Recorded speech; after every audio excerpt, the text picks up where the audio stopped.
എല്ലാ കൂട്ടുകാർക്കും പുതിയൊരു വീഡിയോയിലേക്ക് സ്വാഗതം. അപ്പോൾ ഇന്ന് നമുക്ക് ഇതുപോലൊരു പലഹാരം ഉണ്ടാക്കിയെടുത്താലോ. നല്ല ടേസ്റ്റി ആയിട്ടുള്ള പലഹാരമാണ്. ഇതിന് പറയുന്നത് ഏലാഞ്ചി എന്നാണ് കേട്ടോ.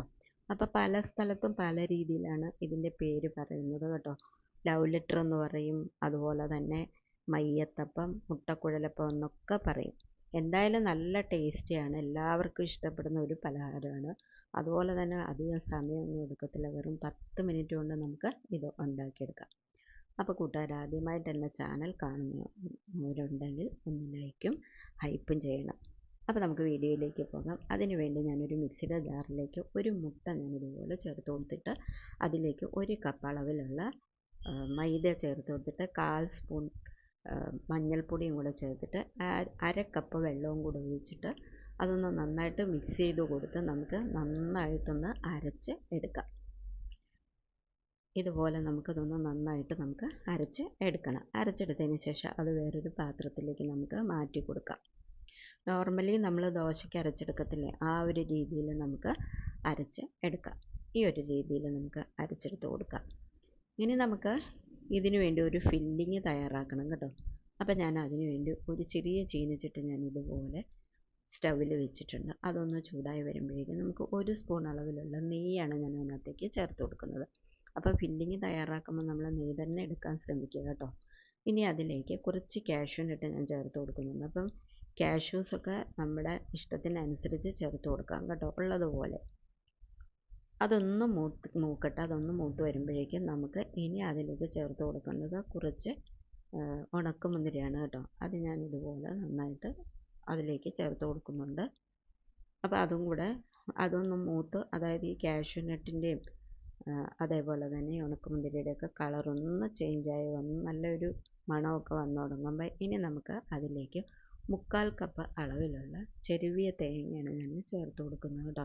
അപ്പോൾ ഫില്ലിങ് ഞാൻ കുറച്ച് ആക്കിയത് എന്താണെന്ന് വെച്ച് കഴിഞ്ഞാൽ ഞാൻ വലിയ ക്വാണ്ടിറ്റിയിലല്ലല്ലോ ഇത് ഉണ്ടാക്കുന്നത്, അതുകൊണ്ടാണ്. ഇനി അതിലേക്ക് 2 സ്പൂൺ അളവിലുള്ള പഞ്ചസാര ചേർത്ത് കൊടുക്കും. പഞ്ചസാരയും വളരെ കുറച്ചാണ് ഞാൻ ചേർക്കുന്നത്, നിങ്ങൾക്ക് വേണേൽ കൂടുതലൊക്കെ ചേർത്ത് കൊടുക്കാം കേട്ടോ. ഇനി അതിലേക്ക് 1 സ്പൂൺ അളവിലുള്ള ഏലക്ക പൊടിച്ചത്, ഇത് ഏലക്കയും അല്പം പഞ്ചസാരയും കൂടെ ചേർത്ത് ഞാൻ പൊടിച്ചതാണ് കേട്ടോ.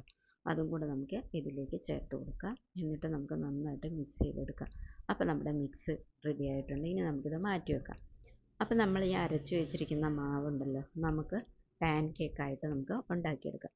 പാൻ കേക്ക് ഉണ്ടാക്കിയെടുക്കുമ്പം നമ്മൾ ദോശ മൊരിക്കുന്ന പോലെ നമ്മൾ മൊരിച്ചെടുക്കേണ്ട ആവശ്യമില്ല കേട്ടോ. ജസ്റ്റ് നമ്മുടെ 2 സൈഡും ഒന്ന് വേവിച്ച് മാത്രം എടുത്താൽ മതി.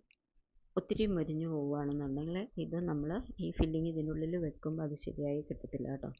അപ്പം ഇതുപോലെ അതായത് 2 സൈഡും ഒന്ന് തിരിച്ചും മറിച്ചും നമ്മൾ ഇട്ടൊന്ന് വേവിച്ച് നമ്മൾ എടുത്താൽ മതി. അങ്ങനെ ഞാനത് ഇതുപോലെ ഞാൻ ഒരു പാത്രത്തിലേക്ക് എല്ലാം ഇതുപോലെ പാൻ കേക്ക് ഉണ്ടാക്കി ഞാൻ എടുത്തിട്ടുണ്ട്.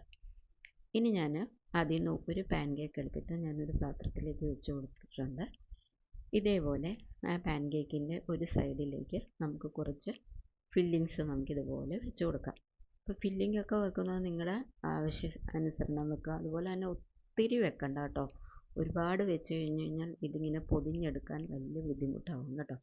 ഇപ്പം തന്നെ ഞാൻ കുറച്ച് വെച്ചിട്ടുണ്ടെങ്കിലും കണ്ടില്ല, അത് കുറച്ച് വെളിയിലോട്ട് വന്നിട്ടുണ്ട്. അത് നമ്മൾ കൈകൊണ്ട് അഡ്ജസ്റ്റ് ചെയ്ത് നമ്മൾ ഇങ്ങനെ ആക്കി കൊടുക്കുക. കണ്ടോ, ഈ ഒരു രീതിക്ക് നമ്മൾ പൊതിഞ്ഞ് എടുക്കണം. ഇതേപോലെ തന്നെ നമ്മൾ പൊതിഞ്ഞെടുക്കണം. അതായത് വെളിയിലേക്ക് പോകാത്ത വിധത്തിൽ 2 സൈഡും ഒന്ന് ഉള്ളിലേക്ക് മടക്കി കൊടുത്ത് നമ്മൾ ഇതുപോലെ ചുരുട്ടിയെടുത്ത് വളരെ എളുപ്പത്തിൽ നമുക്ക് എടുത്ത് കൊടുക്കാം. അങ്ങനെ ഞാനിതെല്ലാം എടുത്തൊരു പാത്രത്തിലേക്ക് ഇതുപോലെ മാറ്റിയിട്ടുണ്ട്. ഇതേപോലെ മാറ്റിയിട്ടുണ്ട്. നല്ല ടേസ്റ്റി ആയിട്ടുള്ളൊരു പലഹാരമാണ് കേട്ടോ.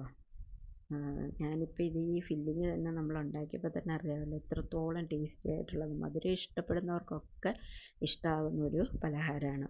അപ്പം വീഡിയോ ഇഷ്ടമായെങ്കിൽ കൂട്ടുകാരെല്ലാവരും ഇതൊന്ന് ട്രൈ ചെയ്ത് നോക്കുകയും വേണം. അതുപോലെ തന്നെ നിങ്ങളിത് നിങ്ങളുടെ ഫ്രണ്ട്സിനും റിലേറ്റീവ്സിനും ഒക്കെ ഒന്ന് ഷെയർ ചെയ്ത് കൊടുക്കുകയും വേണം കേട്ടോ.